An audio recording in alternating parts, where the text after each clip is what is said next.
In this quick tutorial, I'm gonna show you guys how you can create this dope vertical scan line warp effect inside of After Effects. Let's go.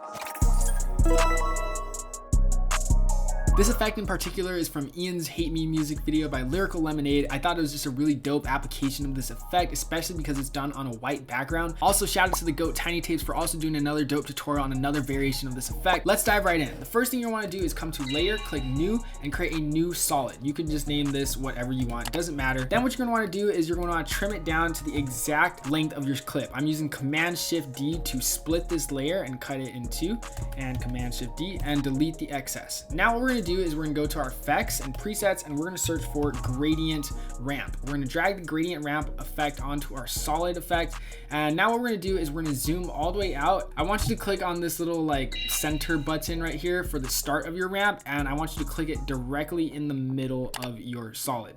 Then you're going to click on that other same button for the end ramp and click it all the way. That's why we're zooming all the way out over here. Click it all the way like really far to the left and make sure it's also centered as well. And the reason why we're doing this is so we have this nice like gradient blend. So I'm going to drag the center now anchor point to the far right. It's very important that they're really far apart and zoomed out, because if you don't, it's going to like crop your footage. You'll see later in the effect. So what we're going to do now is we're going to click over here. We're going to turn off the visibility of this white solid. We don't need it anymore. And then what I'm going to do is I'm going to come back to our main clip. Also, sorry if you're confusing this timeline right here. I'm just going to go ahead and delete all the other clips of this video that we're not using right now. So it's really simple for you to follow. Now with our simplified timeline, we're going to come back to our effects and presets. And I'm going to search for the time displacement effect. And I'm going to drag this to the main video clip layer right here. Boom. Also, you can zoom in. Now it's going to be like really trippy looking, but don't worry. We're going to click on the displacement layer. We're going to change it to white solid or whatever the solid is.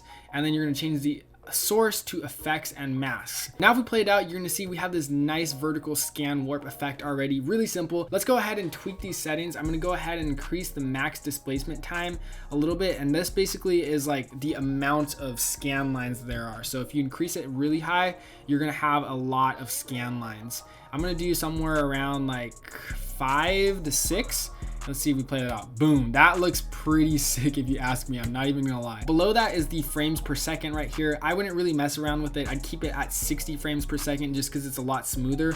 Our actual footage is at 24 frames per second. So if I change it to 24, you'll see it looks a little bit more choppier, but it just depends on what effect you're going for. I personally like it at 60, so I'm keeping it there. If you're running into an error where your effect looks like this and like your clip is like all like kind of choppy and like cropped a little bit, that's because the anchor points for your gradient are too close together. So all you need to do to fix that is just drag the anchor points like really far apart, and then that way your effect is only going to be applied to that one video clip right there. So you can see right there, we still kind of didn't drag the right side far enough because the right side is cropping a little bit. So it's really easy. Just continue to drag it until that crop goes away, and boom, there we go. We have this nice warp scan effect. And also, if you're constantly looking for new effects and also want to speed up your editing workflow, you should check out our preset store, 11%.net. There we have presets of title card templates, overlays, artificial camera shakes, CRT effects, paper effects, mixed media effects, and just a bunch more crazy stuff. I create all these presets myself. Some of them are made for After Effects, some are made for Premiere, and some are made for all video editing applications. So if you want to check it out and edit a lot faster and also support me so I can keep making free tutorials like this for you guys, it really means the world. Once again, thanks so much for watching. I'll see you guys in the next video. Peace.